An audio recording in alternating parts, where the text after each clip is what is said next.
안녕하세요. 아이가 뿔났다 저자 이경주입니다. 벌써 16강입니다. 현명한 부모학교 16강 시각적 통찰력 훈련 방법. 지난번에 시각적 통찰력은 눈빛 또는 자신감이라고 그랬죠. 눈빛 자신감. 그래서 이 아이가 친구들과 관계를 잘하고 소통도 잘하고 친화력도 좋고 사회성도 좋고 친구들과 이야기할 때 눈을 보고 당당하게 이야기할 수 있는 힘, 눈의 집중력, 시각적 통찰력. 그래서 먼 훗날 리더십 좋은 아이, 통솔력 좋은 아이, 이런 아이를 만들기 위해서 시각적 통찰력을 어떻게 훈련할 것인가. 그래서 아이 오늘 16강은 우리 아이 두뇌에 자신감의 날개를 달자. 시각적 통찰력이 낮은 아이들은 첫 번째, 제가 상담을 하다 보면 많은 경우가 가정 환경이 조금 불안정한 아이들이 있어요. 가정 환경이 불안정한 아이들. 첫 번째, 편안하고 안정감을 가지며 두려워하지 않는 가정 환경을 조성해 줘야 되는데 그렇지 않은 아이들. 집에 가면 엄마나 아빠의 어떤 억압이라든지 이런 거 있잖아요. 그죠? 이런 가정 환경이 편안하지가 않아요. 그 중에 아이들이 가장 많이 기가 죽거나 자신감을 잃어버리는 게 뭐냐면 지난번에 얘기한 것처럼 잔소리나 큰소리나 윽박지를 때, 그죠? 잔소리 많이 하고 윽박지르고 큰소리 치면 아이들이 달라지나요? 달라지지 않습니다. 아이들은 그 상황만 달라지는 것처럼 보이지만 뇌의 자원의 연결 구조, 그죠? 이 연결 구조가 만들어지지 않는 이상은 아이들은 변화가 나타나지 않습니다. 잔소리하고 큰소리를 윽박지려면, 그래서 그걸 통해서 아이를 변화시키려면 몇 번을 해야 되냐면 똑같은 얘기를 하루에 300번 하시면 돼요. 그죠? 밥 안 먹으면 밥 먹어 이렇게 100번 정도, 300번 정도를 갖다 끊임없이 얘기하게 되면 뇌는 이 밥 먹으라는 얘기가 굉장히 중요하구나 이렇게 인지를 해요. 그죠? 300번의 잔소리를 할 용기가 없다. 그런 열정이 없다면 잔소리를 안 하시는 게 낫습니다. 그죠? 그러면 잔소리를 안 하고 어떻게 하면 아이를 변화시킬 수 있느냐? 제일 좋은 방법이 뭐냐면 아이들이 하루 일상생활을 마치고 수면의식 해주잖아요. 잠을 재울 때 이야기를 많이 만약에 이 아이가 밥을 안 먹어요. 그래서 낮에 백날 잔소리해도 이게 안 돼. 그럼 어떻게 해야 돼? 어떻게 되냐면 밥을 잘 먹으면 좋은 점을 항상 어머님이 연구하시라고 10가지만. 밥을 잘 먹으면 뭐가 좋나요? 한번 생각해 보세요. 네, 아주 잘하고 있습니다. 그렇죠? 네. 그 10가지를 끊임없이 오늘 적으세요. 내가 잔소리 가장 많이 하는 게 어떤 내용인지 한 5가지를 적으신 다음에, 그죠? 예를 들면 밥을 안 먹어서 매일 혼난다는 밥을 잘 먹으면 좋은 점. 한 10가지를 잠잘 때마다 수면의식 잠을 재우면서 잠을 재우면서 끊임없이 얘기를 할 수 있는 돼요. 그죠? 건강해서 좋고, 그죠? 자, 두 번째, 아이가 옷을 혼자 스스로 못 입고, 예를 들면, 맨날 징징거려. 그죠? 여러 가지 원인들이 있겠죠. 잔소리 하는 건 항상 그 원인들이 있습니다. 그 원인을 아이가 책 읽을 때 산만해. 그죠? 제대로 앉아서 엄마 얘기를 못 들어. 그러면 책 읽을 때 산만하지 않고 조용히 엄마 얘기를 잘 들으면 좋은 점. 한 10가지를 생각하시라고. 이걸 잠을 재울 때, 수면의식 할 때 이야기를 많이 나눠주시면 아이들의 뇌는 선호도가 빨리 만들어집니다. 선호도가. 그 다음에 비교 많이 하게 되면 어떻습니까? 비교 많이 하게 되면. 그죠? 자신감 떨어지잖아요. 동생보다 못하든 형보다 못한다든지. 그 다음에 또 하나, 부정적 언어 사용 많이 하게 되는 경우, 이런 경우. 첫 번째, 편안하고 안정감을 가지고 두려워하지 않는 가정 환경을 조성하기 위해서 어머님이 인내하고 참으시고 잔소리 큰소리 윽박지르기 줄이시고 언제 해야 돼요? 저녁에 수면의식 할 때 그걸 긍정적으로 얘기 많이 하시면 좋습니다. 두 번째는 어머님들 습관 중에서 고쳐야 될 것이 뭐냐면 1310 법칙이라고 그래요. 잔소리 할 때마다 한 번은 참으셔야 됩니다. 한 번은 참을 것. 3은 뭐냐면 윽박지르거나 큰소리 치고 싶을 때마다 호흡을 크게 심호흡을 3번 하세요. 저 지금 편안해지잖아요. 화는 뭐냐면, 화는 우리의 가슴에 있는 기운이 머리로 올라가는 게 화난다 그래요. 화난다. 우울증은 뭡니까? 위에 있는 기운이 아래로 내려가는 거. 그죠? 그래서 심호흡을 크게 하게 되면 뇌에서 여러분들이 욱하고 올라왔던 것들이 많이 좀 적어집니다. 하고 싶은 얘기나 이런 걸 순화시킬 수가 있어요. 이것이 아니면 세 번째는 뭐냐면 10분간 방에 들어가서 명상하고 나와서 얘기를 하십시오. 명상하고. 그죠? 그럼 어떻게 됩니까? 많이 줄게 되죠. 이 세 가지도 안 되면 이 세 가지를 했는데 도저히 못 찾는다 그러면 어떻게 돼요? 아이는 변화시키고 싶고 그렇다면 전기 충격기 사야 됩니다. 내가 아이한테 잔소리할 때마다 날 한 번씩 그래서 충격을 줘가지고 아시겠지요? 더 이상 얘기 안 하겠습니다. 두 번째는 이 눈빛과 자신감을 키우기 위해서 어떻게 하면 좋느냐? 격려와 칭찬과 사회적 보상을 많이 해줘야 돼요. 격려와 칭찬은 다릅니다. 오늘부터 한번 아이들한테 이렇게 대화를 하면 아이가 밥을 잘 먹었으면 격려는 네이버 사전에 뭐라고 격려는 엄마가 부모님이 격려라고 하는 게 칭찬은 수직적 관계가 강하잖아요. 윗사람이 아랫사람한테 하는 경우가 많죠. 격려는 수평적 관계가 강하고 격려는 그 아이의 마음을 공감하고 내 마음속에서 한번 희석한 다음에 언어로 전달해 주는 거. 즉 어머님의 마음을 자꾸 얘기해 주셔야 돼. 즉 뭐냐면 쉽게 얘기하면 격려는 밥을 잘 먹었으면 밥을 잘 먹어서 엄마가 기뻐요 라고 하시라고. 칭찬은 뭐 밥을 잘 먹었구나, 잘했다, 내일도 잘 먹자, 파이팅 이런 건 칭찬이 되지만은 그죠? 그래서 격려의 비중은 6대4나 7대3 정도로 많이 쓰는 게 좋습니다. 격려 칭찬보다는. 그래서 만 3세 정도가 되면 격려의 비중을 높여주시고 엄마 항상 뭘 잘해서 엄마가 기뻐, 밥을 잘 먹어서 엄마가 기뻐, 동생과 잘 놀아서 엄마가 행복해, 엄마가 친구들과 많이 웃을 수 있을 것 같아, 이런 이야기를 많이 해주시는 게 좋죠. 엄마 느낌을 많이 해주시는 게. 두 번째 칭찬은 조금 더 30% 정도. 잘했다, 내일도 잘하다, 이런 칭찬은 수직적 관계이기 때문에, 명령적 관계죠. 수직적 관계이기 때문에 좀 적게 해주시고. 자, 보상은 어떤 보상이 있느냐? 우리가 정서적 보상이 있고, 물질적 보상이 있고, 사회적 보상이 있어요. 그죠? 아이가 잘했을 때마다. 정서적 보상이 굉장히 중요하죠. 감정적이나 정성적이나 그걸 안정시키고. 정서적 보상은 스킨십 많이 해주는 거. 아침마다 안아주는 거. 그죠? 이런 것들.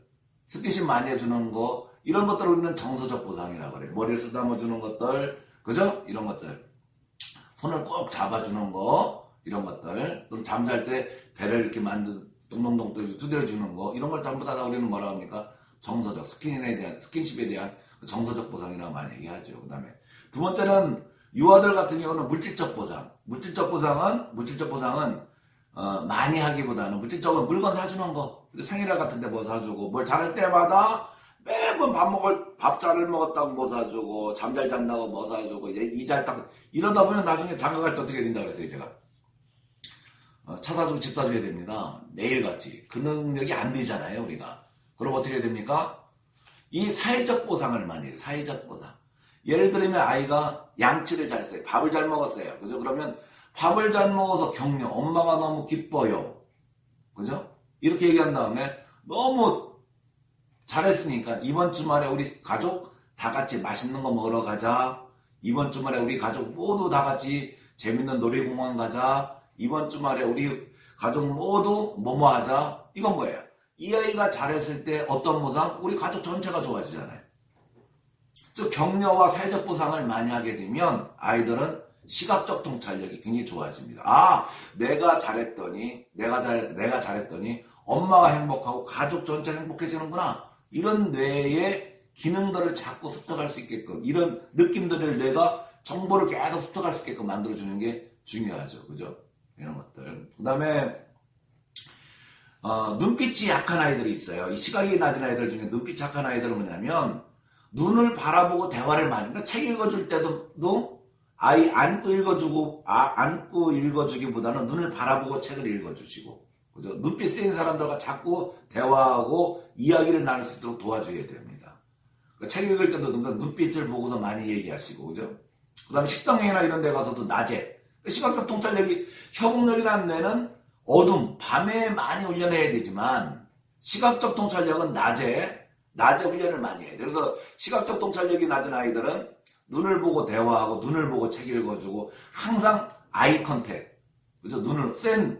그 아이보다 센 어른들의 눈을 보고서 자꾸 대화하는 훈련들, 바른 자세. 원에서는 이 시각적 통찰력 훈련시키기 위해서 YGQ 두뇌 개발 생각놀이 프로젝트를 할 때 발표할 때 친구들 눈을 한 번씩 다 본 다음에 발표하라고 그래요.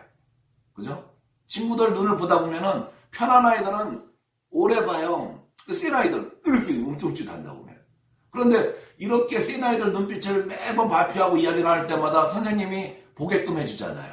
그러니까 어떻게 됩니까? 센 아이들 조금 대화를 하려고 움찔움찔했던 그런 아이들이 어떻게 됩니까? 이제는 눈빛이 맞으니까 대화를 하죠.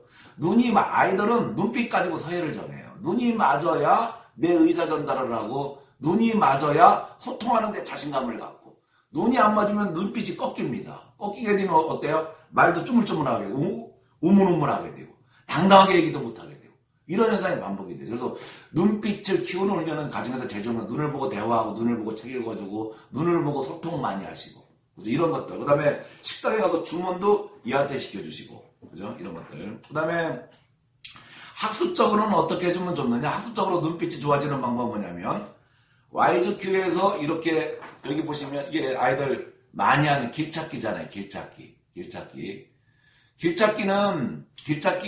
집에서도 하실 때 어떻게 하냐면, 길찾기는 5세 때는 자유롭게 자기 손 가지고 하게끔 해도 크게 문제가 없어요. 근데 6세 정도가 되면 길찾기는 왼손으로 하면 도움이 많이 됩니다. 왼손.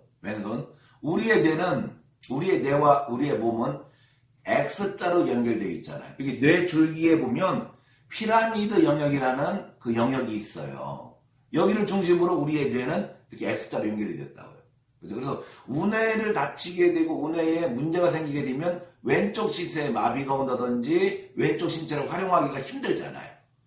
또 좌측의 뇌에 문제가 생기면 오른쪽 신체를 활용하는데 활용하는데 힘이 들게 되고 또는 마비가 된다든지 이렇죠.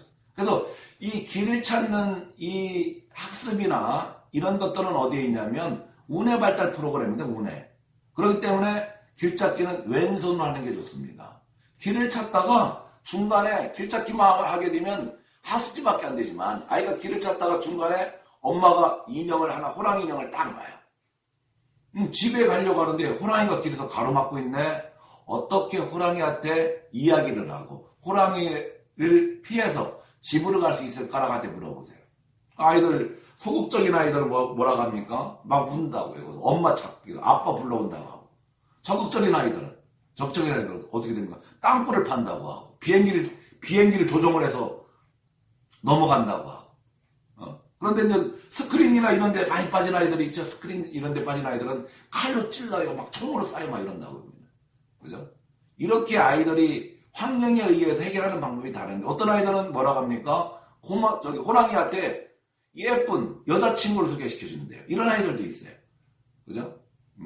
또 곰과 함께 곰을 소개시켜준다는 애들도 있고 예를 들면 호랑이가 잠잘 때 간다는 아이들도 있고 다양한 방법이 있죠. 길찾기라는 이런 별거 아닌 아이들의 학습 그런 거더라도 어떻게 활용하는 거에 따라서 뇌는 전혀 다른 뇌가 만들어진다는 겁니다. 여러분들 보게 되면 이런 것들도 있잖아요. 다른 그림 찾기. 위와 아래가 달라요. YGQ 수업을 할 때 위와 아래가 다릅니다. 원에서는 뭐라고 가르치냐면 위와 아래가 다른데 다른 데를 찾는 것만 중요한 게 아니라 다 위에 하면 세 군데 달라요. 어머님이 가끔 이렇게 세 군데 다른 데를 다 찾았어도 뭐라고 하냐면 엄마 생각에는 더 있는 것 같은데? 라고 간혹 물어보세요. 없는 걸 더 찾으려고 할 때 아이들은 더 집중을 하고 눈의 집중력이 더 좋아집니다. 이렇게.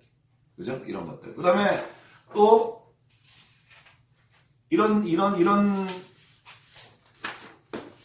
생각놀이 프로젝트도 많이 해야죠. 로봇이 있죠. 로봇 보는 훈련이 하나 둘 셋 본 다음에 뒤에서 차지해야 돼요. 그죠? 그러면 당연히 이 아이가 정답이겠죠.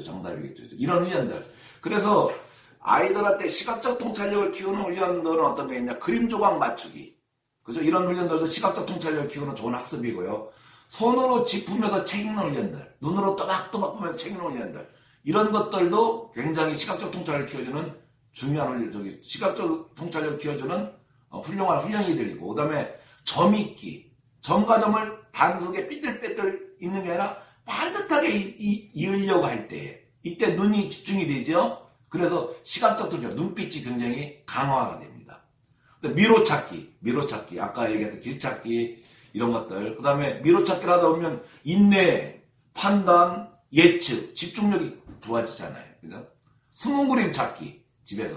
숨은 그림 찾기, 이런 것들. 그 다음에 다른 그림 찾기, 글자. 그죠? 다른 그림 찾기 또는 글자 틀린 거 찾아내기, 이런 것들. 이런 것들. 그 다음에 이제 대칭 그림 그리기, 뭐, 보드게임.